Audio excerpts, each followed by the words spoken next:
Right, our next talk is Revitalizing Heirloom Maize through Whisky by Taryn Pelch from the University of Missouri, St. Louis.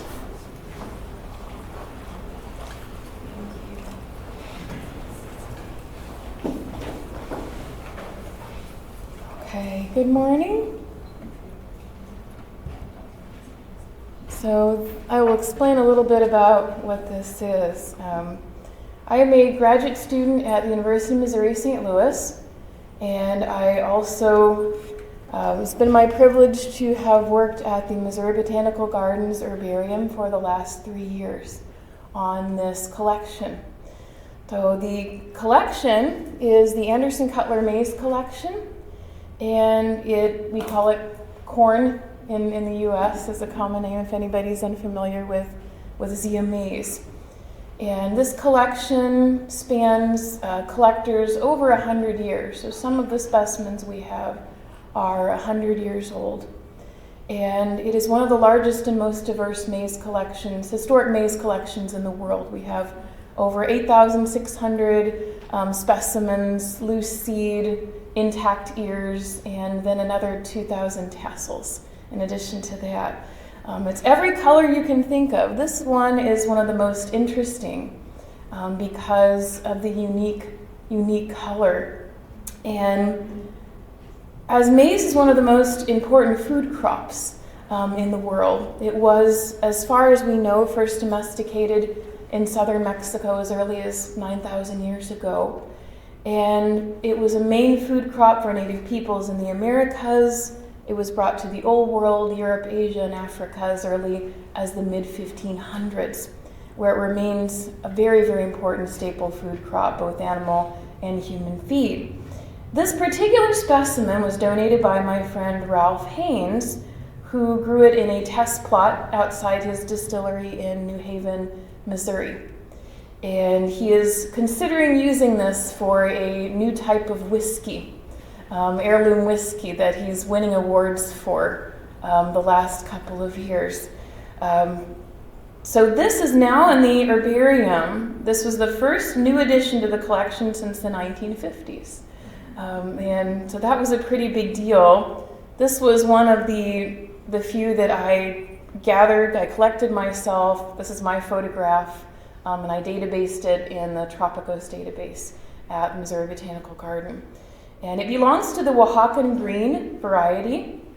It's a very ancient dent corn. They call it dent if you can see the dents in the top. It's a flour corn, and they use it in southern Mexico, and they have for thousands of years. It's been used by the Zapotec peoples to make green tamales and tortillas. So it has a distinctive color, and it was very likely developed to mimic the color of the jade stones that were so important in the culture and still are.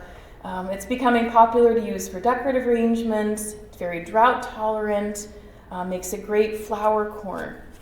And so a little bit more about Ralph. Ralph is a good friend of mine. I met him at the Science and Conservation Open House that we have at the garden every year. And one of his friends told him about the maize display. He was very interested. He drove up from New Haven to see it. We started talking. He toured the herbarium. He met the assistant director of science and conservation, and now he and his distillery, they sell whiskey there at special events. And it is a really great product because he's using maize it's not commercially grown. It's historically used, so he's using the same types of maize that were used to make whiskey before the 1930s, before the introduction of hybrid maize. And the old corn, so heirloom maize has a different color, has a different flavor. It makes a little bit different than commercial hybrid maize. And so he does everything himself at this distillery, and he's trying to get local growers to try and help him reintroduce some of these old varieties. So why is heirloom maize important? Something like this not only is important culturally, this has been important culturally to native foodways for thousands of years, but if we can find a modern market for it, that can help revitalize some of these land races and varieties. And that is what Ralph is trying to do through Whisky. The herbarium at MBG, just like other herbariums, is a wonderful storehouse of information. You can't use what we have there. Some of it's over 100 years old and has been subjected to all kinds of chemicals over the years and different storage facilities, but it's a wonderful reference collection.